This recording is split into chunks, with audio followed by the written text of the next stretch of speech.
సత్సంగత్వే నిస్సంగత్వం నిస్సంగత్వే నిర్మోహత్వం నిర్మోహత్వే నిశ్చలతత్వం నిశ్చలతత్వే జీవన్ముక్తిః పునరపి జననం పునరపి మరణం పునరపి జననీ జఠరే శయనం ఇహ సంసారే బహుదుస్తారే కృపయా పారే పాకి మురారే.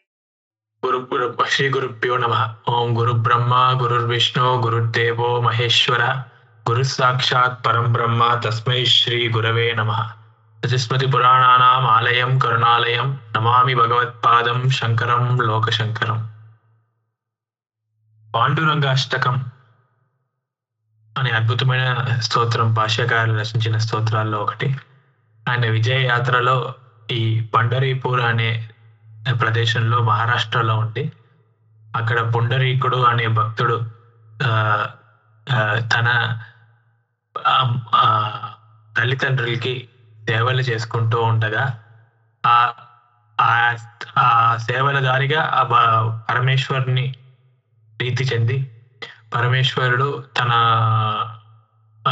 తల్లిదండ్రుల పైన చూపించే ప్రేమకి పరవశించి ఆ భక్తుడిని చూడాలి అని కిందకి రాగా ఆయన ఒక కర్తవ్యంలో పరమేశ్వరుడు అయినా సరే కాచుకోవాల్సిందే అమ్మా నాన్నకి సేవలు చేస్తుంటే అని అక్కడ ఒక ఇటకరాయి వేసి ఆయన్ని అక్కడ నించోమని చెప్పమని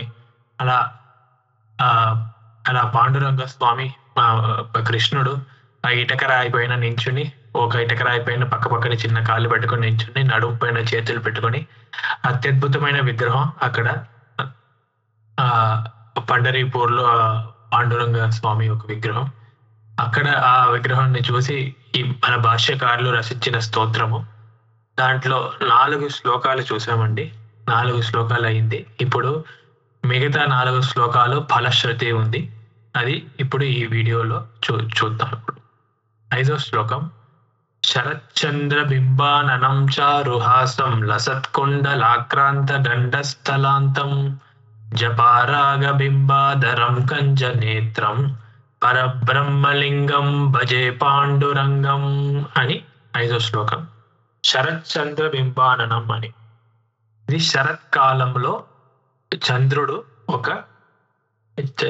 ఎంత అందంగా కనిపిస్తాడో అలాంటి ముఖం కలిగిన మా పరమేశ్వరుడు అని. ఇది ఇప్పుడు అయ్యేది శరత్కాలమే అండి. మనకి 6 ఋతువులు ఉన్నాయి. ఇప్పుడు చాలా మందికి ఋతువుల పేరు కూడా మనకు తెలియదు. మనకి శిశిర ఋతు, వసంత ఋతు, గ్రీష్మ ఋతు, వర్ష ఋతు, శరత్ ఋతు, హేమంత ఋతు అని 6 ఋతువులు ఉన్నాయండి. ఇప్పుడు మనకు అయ్యేది ఈ శరత్ ఋతు. మన ఆంగ్లంలో ఆటమ్ అంటామండి, ఆటమ్ సీజన్ అని. ఇక్కడ ఈ ఒక్క ఋతువులో విశేషం ఏంటంటే మేఘాలు అన్నది ఈ చంద్రుడిని కప్పవు. అందుకని ఎప్పుడు మేఘాలు కప్పని ఈ చంద్రుడు చాలా క్లియర్ గా మనకి స్పష్టంగా అలా కనిపిస్తూ ఉంటాడు. చాలా అందంగా ఎప్పుడు చాలా అందంగా కనిపించే చంద్రుడు మరికొద్ది ఇంకా అందంగా కనిపిస్తాడు ఇక్కడ అని. అలాంటి శరత్కాలంలో చంద్రుడు ఎలా కనిపిస్తాడో అలాంటి ముఖం ఉన్న మా పరమేశ్వరుడు కృష్ణుడు పాండురంగ స్వామి అని ఇక్కడ ఒక ఇది ఉదాహరణంలా ఇచ్చారనమాట. ఈ శరత్చంద్ర బింబాననం అన్నదానికి చాలా మంది ఈ ఒక్క ఇది ఇస్తూ ఉంటారు. కంపేర్ చేసేందుకు ముఖాన్ని పోల్చడానికి ఉపమా అంటాం మనం. ఇలాంటి ఉపమా ఏమో మనం లలితా సహస్రనామంలో మనం చూసాం, సౌందర్య లహరిలో చూసాం. లలితా సహస్రనామంలో శాంకరీ శ్రీకరీ సాధ్వి శరత్చంద్ర నివారణ అని విన్నాం. అక్కడ కూడా శరత్చంద్ర నివారణ, శరత్కాలంలో చంద్రుడు ఎలా ఉంటాడో అలాంటి ముఖం కలిగిన మా అమ్మవారు అని. అలా అమ్మవారికి కూడా అలాంటి ఒక ఉపమావే ఇచ్చారు అక్కడ, శరత్చంద్ర నివారణ. ఇదే శరత్చంద్ర బింబాననం అని ఇక్కడ. అదే మరి భాష్యకారులు సౌందర్య లహరిలో శరజ్యోత్స్నా శుద్ధం శశియుత జటాజూట మకుటం అని అక్కడ కూడా అలా అంటే శరత్ జ్యోత్స్నా శుద్ధం శశియుత, అలాగే శరత్కాలంలో ఉన్న జ్యోత్స్న అలా అంటే శశి ఇలాంటి చంద్రుడు లాంటి ముఖం ఉన్న మా అమ్మవారు అని అక్కడ కూడా ఇలాంటి ఉపమావే ఇచ్చారన్నమాట. అందుకని ఇది ఇక్కడ పాండురంగ స్వామి యొక్క ముఖము శరత్కాలంలో చంద్రుడు ఎంత అందంగా కనిపిస్తాడో అంత అందంగా ఉంది ఇక్కడ ఉపమా రూపంగా ఇక్కడ చెప్తున్నాము అని. దాని తర్వాత చారు హాసం.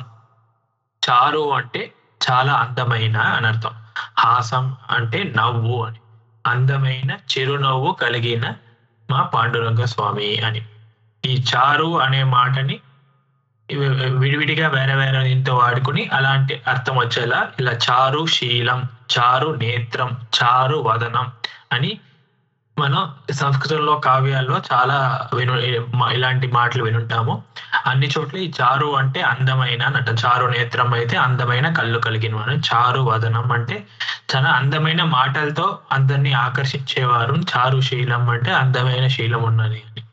అలా ఈ చిరునవ్వు అన్నది మనుషులకి చాలా ముఖ్యమండి. ఎప్పుడూ నవ్వుతూ ఉండాలి. నవ్వుతో మిగతా వాళ్ళకి మనం ఆనందం ఇస్తూ ఉండాలి. మనం నవ్వుతే ఇంకా మిగతా వాళ్ళకి మనల్ని చూస్తేనే ఒక సంతోషం కలిగేలా ఎప్పుడూ నవ్వుతూ ఉండాలి. అది ముఖ్యంగా ఈ కాలంలో చూసారంటే ఈ అధ్యాపకులకు, టీచర్స్ అంటాం కదండి, వాళ్ళకి ఈ చిరునవ్వు అన్నది చాలా ఒక ముఖ్యం. పిల్లలు ఆ అధ్యాపకుల మొహంలో ఒక నవ్వు చూస్తేనే వాళ్ళకి ఆ ధైర్యం వచ్చి ఇంకా వాళ్ళకి ఆ భయం, చదువు పైన భయం అన్నది పోతుంది. అందుకని ఎప్పుడు నవ్వుతూ ఉంటే పిల్లలు ఎప్పుడు సంతోషంగా ఉంటారు. మళ్ళీ ఎప్పుడు తిడుతూ ఉంటే అప్పుడు పిల్లలకి ఒక భయం, వాళ్ళ ఇలాంటి అధ్యాపకులు వస్తేనే అయ్యో నాకు భయంగా ఉంది ఆవిడ చూస్తేనే అని ఇంకా భయంతోనే వాళ్ళు చెప్పే చదువు ఎక్కదు. అలా అధ్యాపకులకి చాలా ముఖ్యమైనది ఈ చిరునవ్వు అన్నది. మందహాసం అని అంటామండి తెలుగులో కూడా. ఇక్కడ పరమేశ్వరుడు తన ఒక నవ్వుతో అభయంని ఇస్తున్నాడు భక్తులందరికీ. భక్తులందరూ ఎవరికి ఏం భయపడద్దు, నన్ను చూసిననే మీకు సంతోషం కలగాలి, ఆ భయం ఏం లేకుండా ఇంత సంసారంలో మీకు ఎంత కష్టాలు ఉన్నా నేను మిమ్మల్ని కాపాడుతాను అని మీరు ఆ ధైర్యం ఉంచుకోండి అని అభయం ఇస్తున్నారు అని.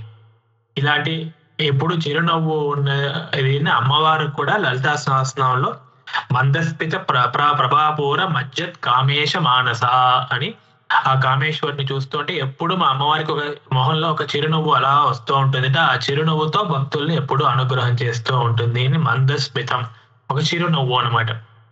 గట్టిగా పళ్ళన్నీ కనిపించేలా హహహహా అని రాక్షసుల్లా నవ్వకూడదండి. మనం ఎప్పుడు నవ్వినాను మందస్మితంగా ఒక చిరునవ్వునని, ఆ చిరునవ్వుతోనే ఆ ముఖంలో ఒక అందం కనిపిస్తుంది అని అమ్మవారు మనకి చూపించేది. ఇక్కడ పాండురంగ స్వామి కూడా మనకి చూపించారు. చారు హాసం, అందమైన చిరునవ్వు కలిగిన ఆయన.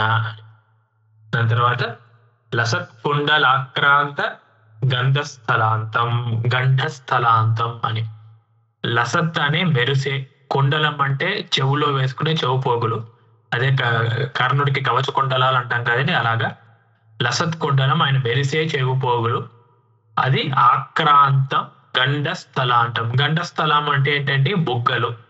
బుగ్గలు ఒక చివరి భాగం, బొరత నుంచి చివరి దాకా మొత్తం బుగ్గలు అన్నిటినీ గండస్థలాంతం.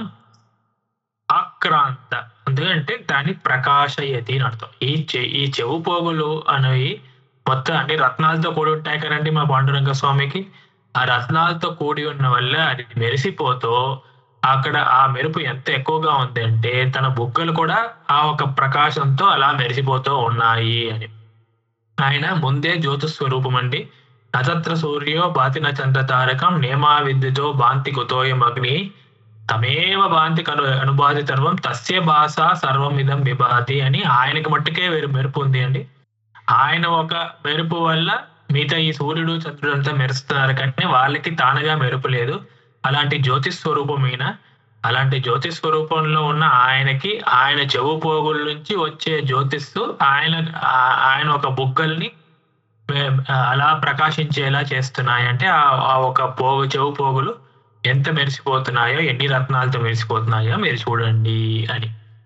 అదే మరి ఇంతకుముందు చేసినట్టు మళ్ళీ మా అమ్మవారు కూడా లలితా సహస్రనాల్లో పద్మరాగ శిలాదర్శ పరిభావి కపోలభూ అని అక్కడ అమ్మవారు బొగ్గల్ని కూడా పద్మరాగమణి ఒక ఒక ఆదర్శంలో ఒక పద్మరాగమణిని ఒక అద్దం పైన ఒక ఎదిగి రాసేమంటే ఆ అద్దం ఎలా మెరిసిపోతుందో అలా అమ్మవారి బొగ్గలు మెరిసిపోతాయని.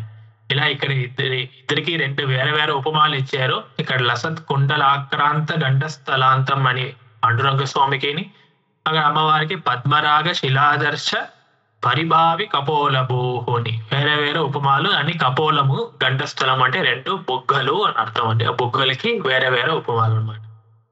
దాని తర్వాత జపారాగ బింబాధరం. జపా కుసుమం అంటే మందార పుష్పం. మందార పుష్పం ఎలా ఎర్రగా ఉంటుందో అదిను బింబం. బింబం అంటే దొండ పండు.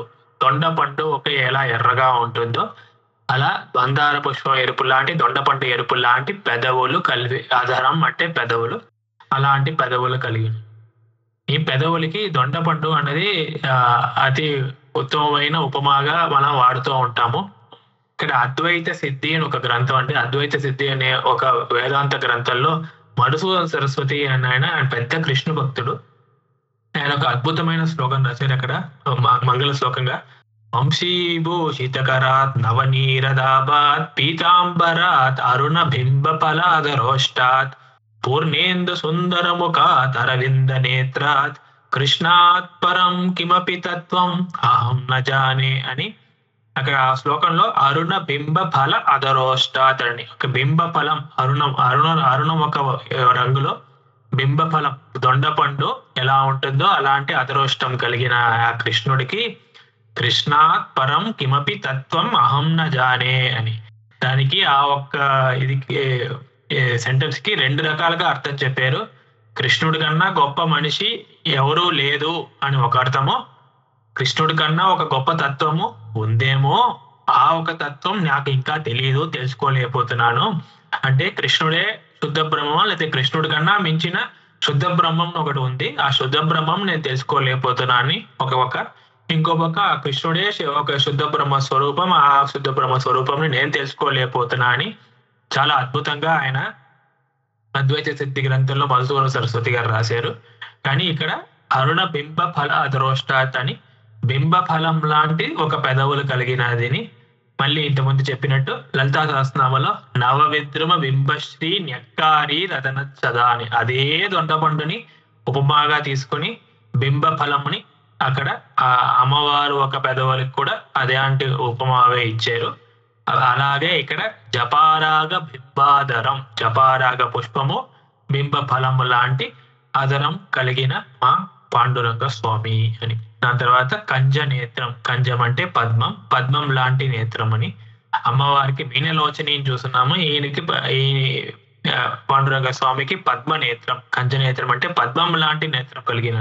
పద్మం ఎలా అది విరిస్తే అది పెద్దగా ఎలా ఉంటుందో అలాంటివి పాండురంగ స్వామికి చాలా పెద్ద కళ్ళు, విరిసిన పద్మము లాంటి పెద్ద అందమైన కళ్ళు కలిగిన ఆయన అని.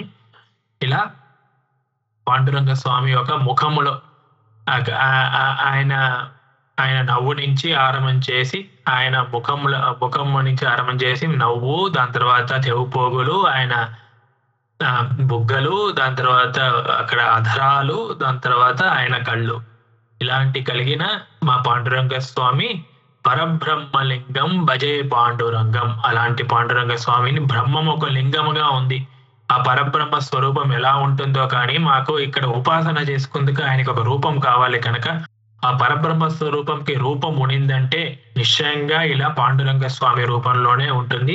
పరబ్రహ్మంకి లింగముగా ఇక్కడ మేము తీసుకుని ఇక్కడ ఉపాసన చేసుకుందుకు అలాంటి పాండురంగ స్వామి భజే పాండురంగం, ఆయన నేను భజిస్తున్నాను, పూజిస్తున్నాను అని అద్భుతమైన 5వ శ్లోకము చూసాము. ఇక్కడ శరత్చంద్ర బింబాననం చారుహాసం లసత్కుండలాక్రాంత గండస్థలాంతం జపారాగ బింబాధరం కంజనేత్రం పరబ్రహ్మలింగం భజే పాండురంగం అని 5వ శ్లోకం అద్భుతంగా చూసి ముగించాము.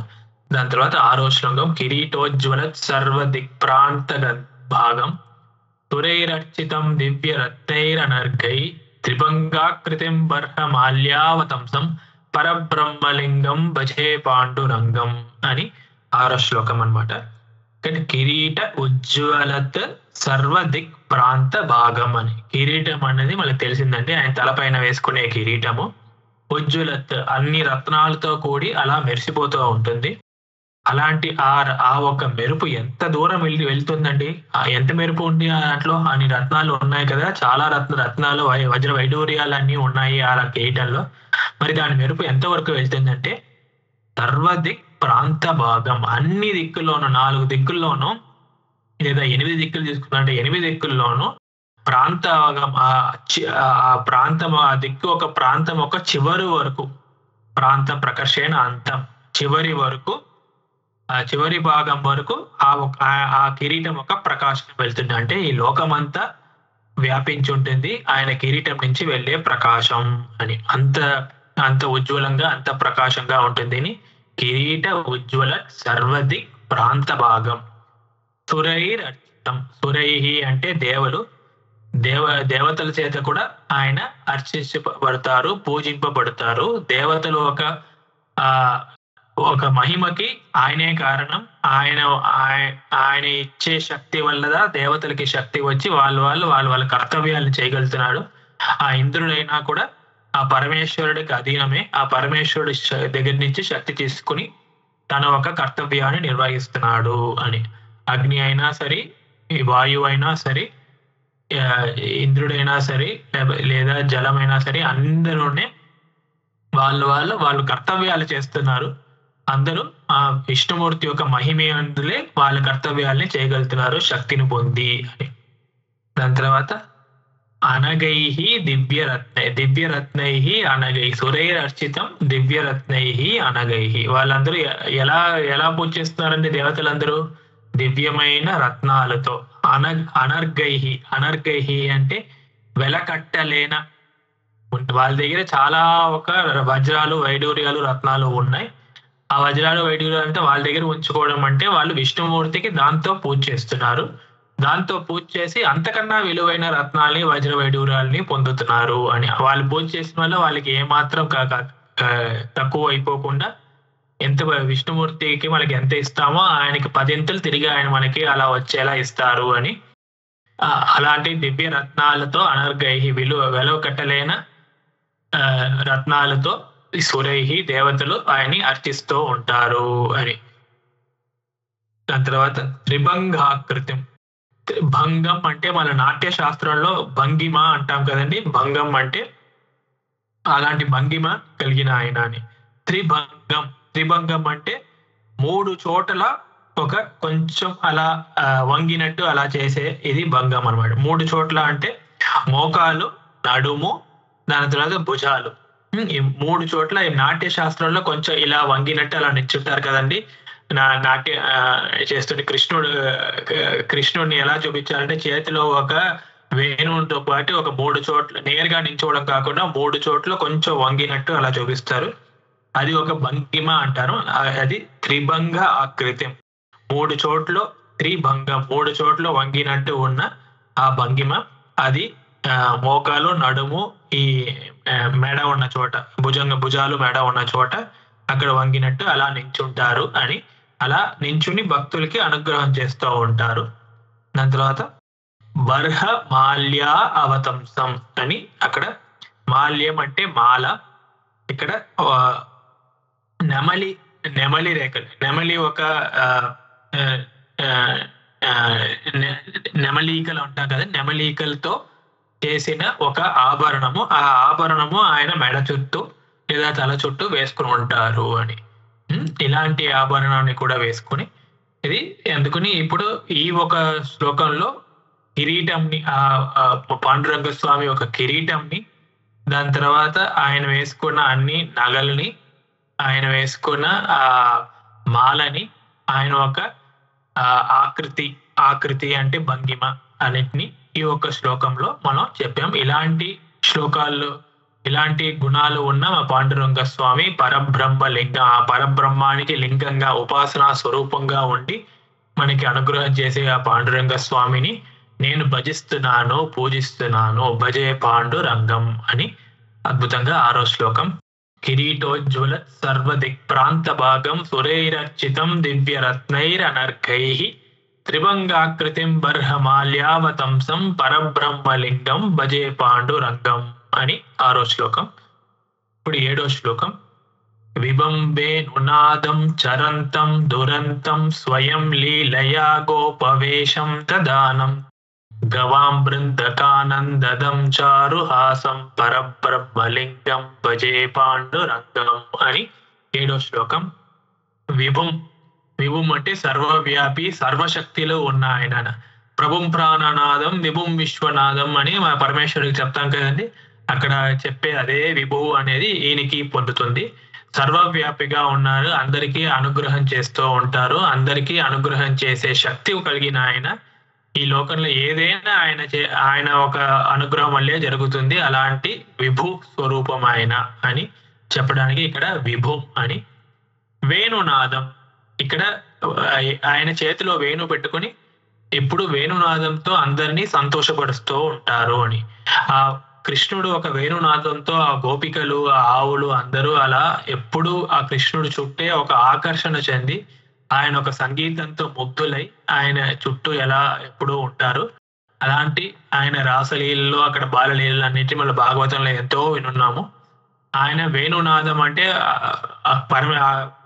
కృష్ణుడిని మించిన వేణునాదం ఏమీ లేదు అని చెప్పడానికి, కృష్ణుడు వేణునాదం మించి సంగీతము ఇంకా ఎవరికి ఇంకా అంతకన్నా సంతోషం కలిగే విషయం ఏదీ లేదు అని చెప్తారు. వేణునాదం అదే వేణు ఒక చేతిలో వేణు పెట్టుకుని దాంతో ఎప్పుడు వాయిస్తూ ఉంటారు అని.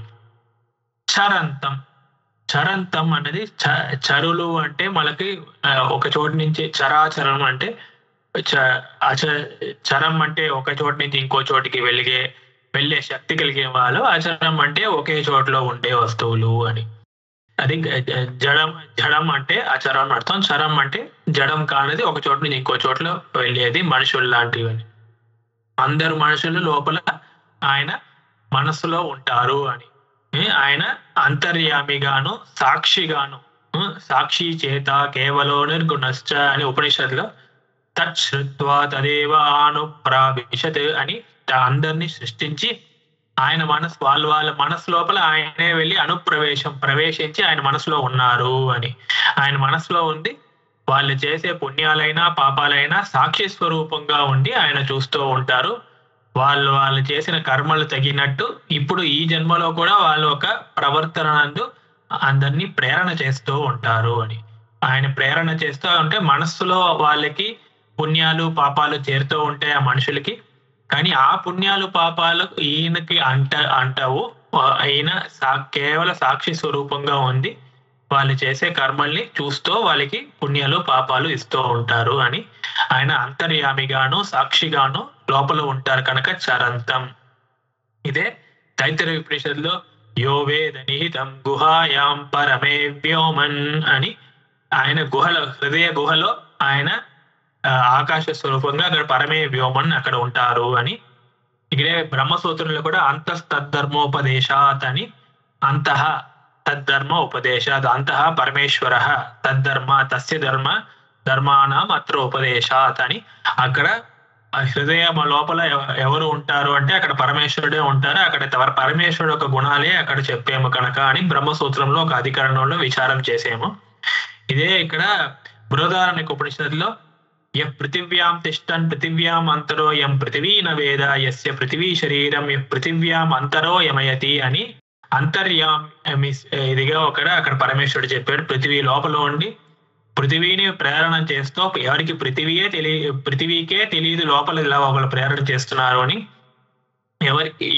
ఎవరొక శరీరం పృథివీగా ఉంటుందో అంటే ఆయన పృథివీ యొక్క శరీరం లోపల ఉన్నారు కనుక ఆయనకి పృథివీ శరీరం అని అలా ఉందో. సో అలా అంతర్యామిగా లోపల ఉండి అందరినీ ప్రేరేపణ చేస్తూ ఉంటారు. ఆ జీవుడు కూడా మన బయట ఎక్కడో వెతుక్కోవక్కర్లే మా పాండురంగ స్వామిని, మన మనసు లోపలే ఉన్నారు. పాండురంగన్ ఎప్పుడు మనసు లోపలే అలా ఉపాసన చేస్తూ విచారం చేస్తూ ఆయన్ని పొందాలి అని చెప్పడానికి ఇక్కడ చరంతం, అంతం, మనుషుల యొక్క హృదయంలో ఆయన ఉంటారు అని. హృదయంలో ఉంటారు కానీ ఆయన దురంతం, ఆయనకి అంతమే లేదు.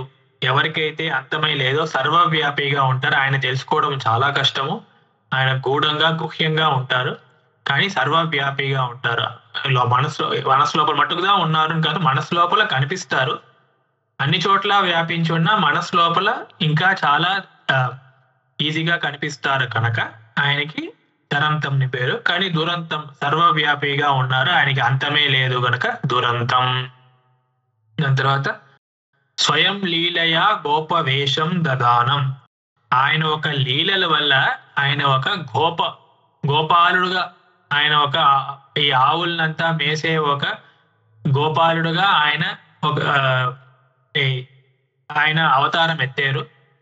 గోపవేషం దదానం స్వీకరించారు. గోపవేషం అవతారముని, గోపాలుడు అనే అవతారాన్ని ఆయన స్వీకరించారు. ఇలా స్వయం లీలయ.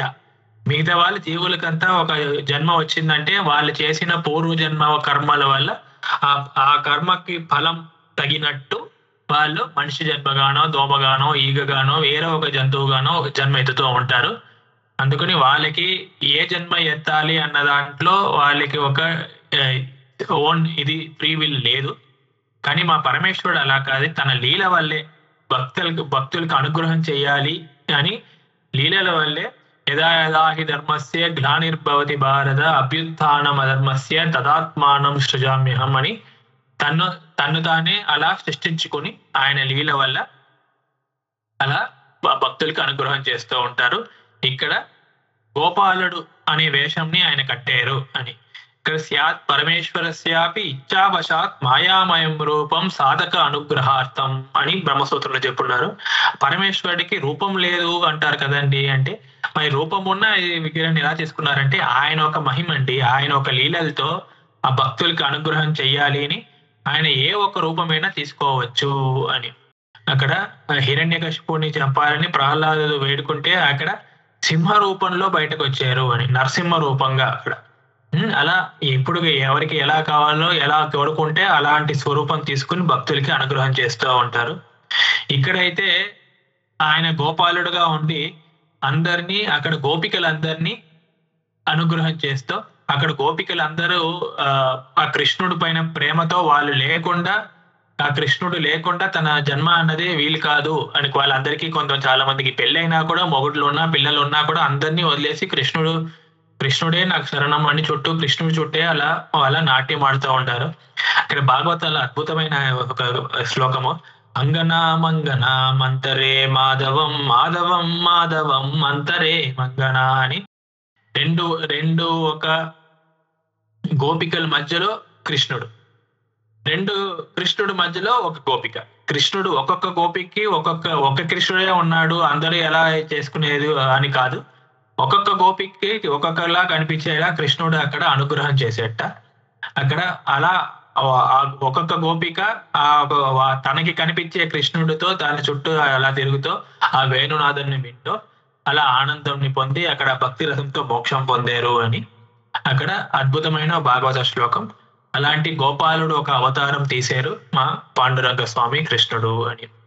అది ఏదో మనుషులకి మట్టుకు ఆనందం ఇవ్వడం కాదండి. నందత గవాం బృందకానందం, ఆవులకు కూడా ఆయన వల్ల, కృష్ణుడు వల్ల ఆనందం కలిగేది. గవాం బృందకం అంటే ఒక గుంపు, ఆవులు ఒక గుంపుకి కూడా ఆయన ఆనందానికి ఆయన కారణంగా ఉండేవారు,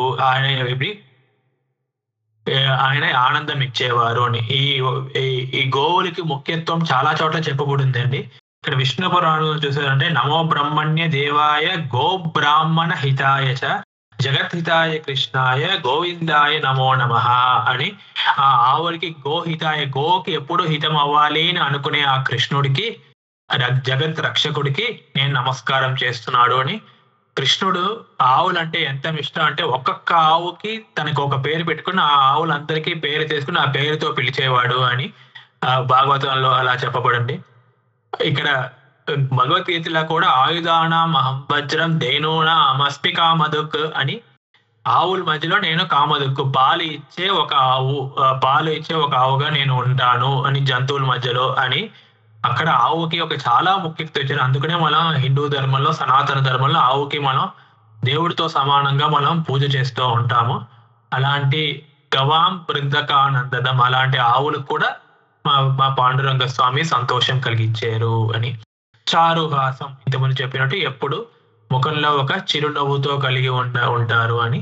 అలాంటి పాండురంగ స్వామికి, ఆ పరబ్రహ్మకి లింగముగా ఉపాసనా స్వరూపంగా ఉన్న ఆ పాండురంగ స్వామికి భజే పాండురంగం, నేను భజిస్తున్నాను, పూజిస్తున్నాను.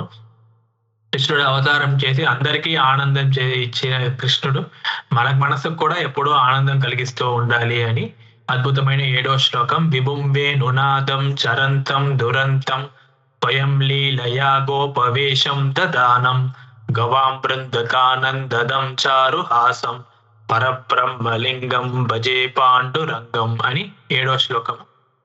దాని తర్వాత 8వ శ్లోకం. అజం రుక్మిణీ ప్రాణ సంజీవనం తం పరం ధామ కైవల్యమేకం తురీయం ప్రసన్నం ప్రపన్నార్తిహం దేవదేవం పరబ్రహ్మలింగం భజే పాండురంగం అని 8వ శ్లోకం. అజం, ఆయనకి జన్మ లేదు, ఆయనకి పుట్టుక అనలేదు. పుట్టుక లేదంటే మరణము కూడా లేదు అని. ఎవరికైతే పుట్టుక లేదో వారికి నాశము లేదు కనుక ఆయన చిరంతంగా నిత్యంగా జన్మరహితమైన ఆయన ఎప్పుడు నిత్యముగా ఉంటారు అని. రుక్మిణి ప్రాణ సంజీవనం, ప్రాణం రుక్మిణి అంటే లక్ష్మీదేవి రుక్మిణిగా పుట్టింది అని. ఆ రుక్మిణికి ఆయనకి ప్రాణం లాంటి, ప్రాణం పోసే మందు లాంటి, సంజీవిని ఔషధం లాంటిది ఆయన ఎప్పుడు ఆ రుక్మిణీదేవికి అత్యంత ప్రియంగా ఆయన ఎప్పుడూ కలిగి ఉంటారు అని. అక్కడ రాఘవత్వే అభవత్ సీత రుక్మిణి కృష్ణ జన్మని విష్ణోర్ అనపాయిని సా అని ఒక వాక్యము.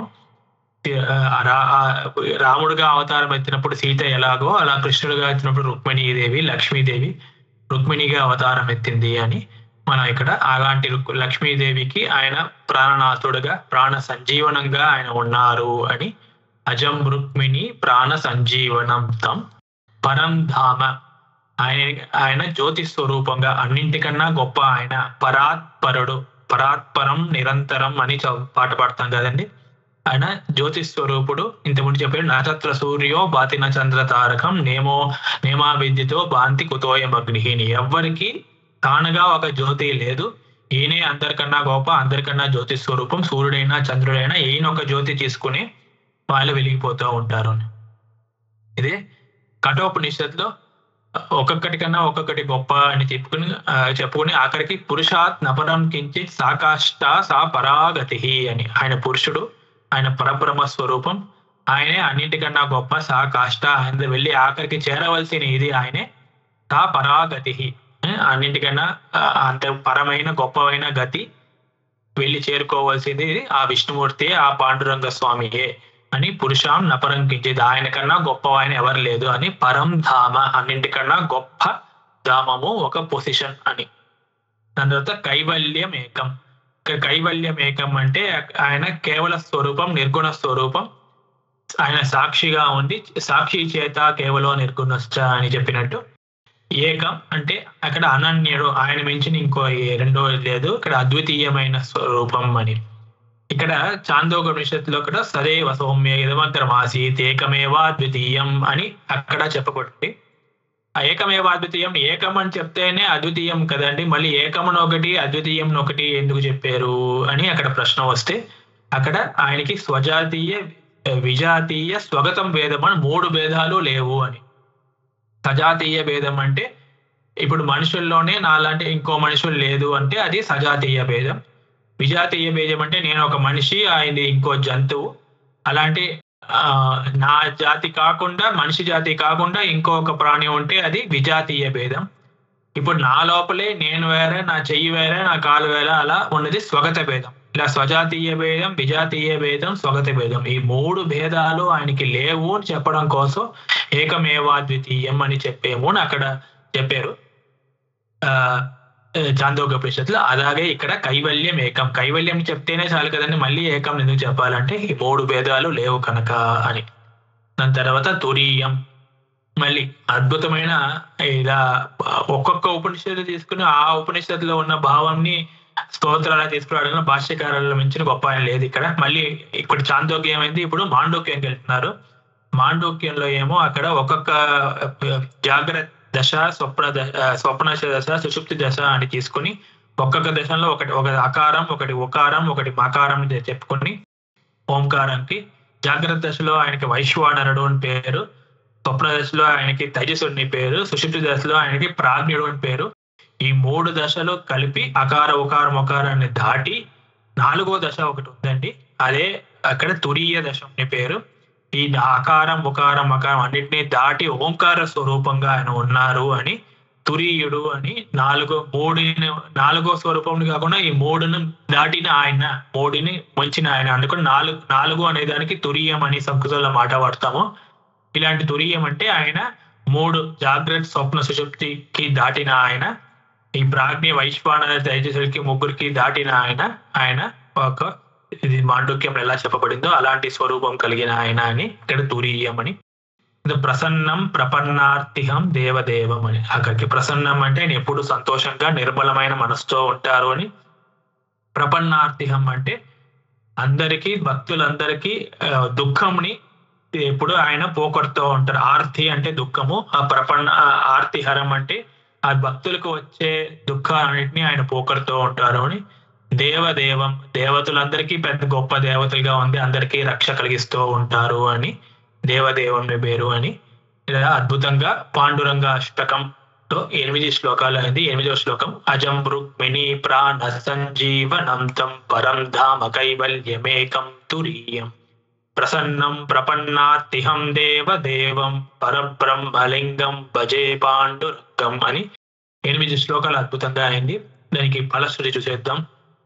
తవం పాండురంగస్య వైపుణ్యదం ఏ పఠంత్యేక చిత్తేన భక్త్యా చ నిత్యం భవాంబో నిధిం తే పితీర్త్వాంతకాలే హరేరాలయం శాశ్వతం ప్రాప్నువంతి అని. ఇలా స్తవం పాండురంగస్య వై పుణ్యదం, పుణ్యం ఇచ్చేది పుణ్యదం. ఈ పాండురంగ ఒక స్తోత్రము మనం చదివితే ఎప్పుడు మనకి ఏ పుణ్యం ఇచ్చే ఈ స్తోత్రము. పఠంతి ఏక చిత్తేన, ఒక చిత్తముతో అంటే మనకి ఇలా అలా ఒక డిస్టర్బెన్స్ లేకుండా మనసు ఇలా అలా ఏదో ఆలోచనకు మళ్ళీ నా ఉద్యోగం ఏమైంది, ఇది నా పిల్లలకి ఏమైంది అని ఇలా సంసారంలో వచ్చే వాళ్ళ కష్టాలన్నింటినీ గురించి ఆలోచించకుండా ఏకచిత్తం ఆ పాండురంగ స్వామి గురించే ఆలోచించి భక్త్యాచ నిత్యం ఎప్పుడు ఆయన పైన భక్తితో కలిగి నిత్యంగా ఈ స్తోత్రంని ఎవరు చదువుతారో భవాంబో నిధిం తేపి తీర్త్వా అంతకాలే, ఈ సంసార సాగరంని దాటి, భవాంబో నిధిం అంటే సంసార సాగరం, దాన్ని దాటి అంతకాలే హరేరాలయం మరణం తర్వాత హరేహే ఆలయం, ఈ హరేహ ఆలయం అంటే విష్ణుమూర్తి ఒక ఆలయం, ఆయన ఉండే చోటు వైకుంఠం. వైకుంఠంలో విష్ణుమూర్తి ఒక విష్ణుమూర్తి ఎక్కడ ఉంటారో ఆయన వైకుంఠంలో ఆయనతో పాటు వెళ్ళి చేరి శాశ్వతం ప్రాప్నువంటి అక్కడే ఆయనతో పాటు ఒకటైపోతారు, విష్ణుమూర్తితో సాయుధ్యం అవుతారు, అలాగే మోక్షంని పొందుతారు అని అద్భుతంగా ఈ యొక్క స్తోత్రంని చూసి ముగించాము. మనసుకి చాలా సంతోషం కలిగించే ఈ పాండురంగ స్తోత్రం తప్పకుండా అందరూ రోజు చదవాలి, పాండురంగ స్వామి యొక్క అనుగ్రహంని పొందాలి అని అనుకుంటూ ఇంతటితో ఇది ముగించుకుంటాను. నమస్కారం. ఓం సహనావతు సహనౌ భునత్తు సహ వీర్యం కరవావహై తేజస్వినావధీతమస్తు మా విద్విషావహై. ఓం శాంతి శాంతి శాంతి. శ్రీ గురుభ్యో నమః. హరి ఓం. నమస్కారం.